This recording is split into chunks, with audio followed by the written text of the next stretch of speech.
Praise the lord. ప్రభువైన యేసుక్రీస్తు నామమున మీ అందరికీ శుభాలు. 79వ కీర్తన 11వ చరణం.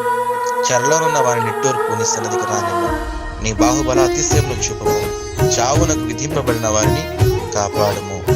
చెరలోనున్న వారి నిట్టూర్పు నీ సన్నిధికి రానిమ్ము. ఐగుప్తు అని చెరలో ఉన్న మన పితరుల నిట్టూర్పు ప్రభు సన్నిధికి చేరిందాము. వారి యొక్క ప్రార్థన మనవి ప్రభు అంగీకరించారు. ప్రియమైన దేవుని బిడ్డలారా, చెరలో ఉన్న నీవు ప్రార్థించగా ప్రభు రక్షించకు సమర్థుడు. చెరలో ఉన్న నిన్ను ఆయన చావునకు అప్పగించగా ఆయన దాన్ని తప్పించి మనకు జీవాన్ని అనుగ్రహించే దేవుడే ఉన్నాడండి. కాబట్టి ఏ స్థితిలో ఉన్నా నువ్వు, ఎలాంటి స్థితిలో ఉన్నా ప్రార్థిస్తే సజీవులతో నన్ను నిలిపినది నీ కృప.